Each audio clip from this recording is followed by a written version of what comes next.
देखिए, पटना हाईकोर्ट में सरकारी वकीलों की नई नियुक्ति का रास्ता अब साफ हो गया है। राज्य सरकार के सभी विधि पदाधिकारियों ने अपने पदों से इस्तीफा दिया है।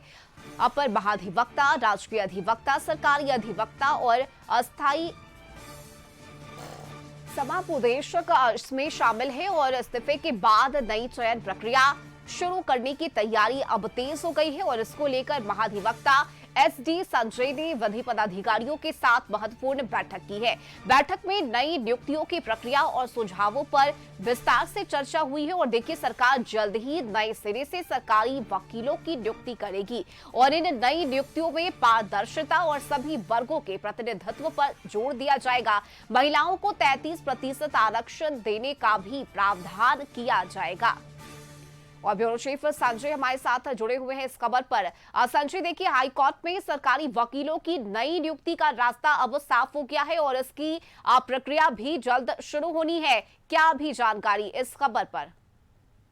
जी बिल्कुल रश्मि, जैसा कि आपको भी पता है, पिछले दिनों महाधिवक्ता पीके साई ने इस्तीफा दे दिया था और एसडी संजय जो है वो महाधिवक्ता बनाए गए हैं। और इस बीच ये बड़ी महत्वपूर्ण खबर है, पटना हाईकोर्ट में सरकारी वकीलों की नई नियुक्ति का रास्ता अब साफ होता हुआ दिख रहा है।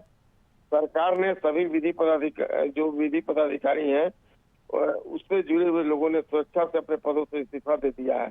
इस्तीफा देने वालों में अपर महाधिवक्ता, राजकीय अधिवक्ता, सरकारी अधिवक्ता और स्थायी समापदेशक जैसे महत्वपूर्ण पदों पर कार्यरत अधिकारी शामिल है। इस कदम के बाद सरकार अब नई चयन प्रक्रिया के तहत सरकारी वकीलों की नियुक्ति करने की तैयारी में जुट गई है। इस संबंध में बिहार के महाधिवक्ता एसडी संजय ने सभी विधि पदाधिकारियों के साथ एक महत्वपूर्ण बैठक की है। बैठक में नई नियुक्तियों की प्रक्रिया, चयन के मानदंड और विभिन्न वर्गों को उचित प्रतिनिधित्व देने के उपायों पर विस्तार से चर्चा की गई। सूत्रों के अनुसार सरकार इस बार नियुक्ति प्रक्रिया को अधिक पारदर्शी, निष्पक्ष और जवाबदेह बनाने पर विशेष जोर दे रही है।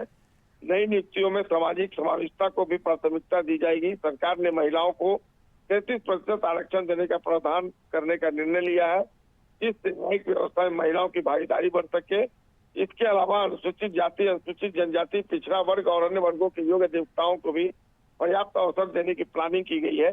जो एक्सपर्ट है वो मानते हैं कि नई नियुक्ति प्रक्रिया से पटना हाईकोर्ट में राज्य सरकार का पक्ष अधिक प्रभावी ढंग से रखा जा सकेगा। साथ ही योग्य और अनुभवी अधिवक्ताओं को अवसर मिलने से न्यायिक कार्यों की गुणवत्ता में भी सुधार होगा।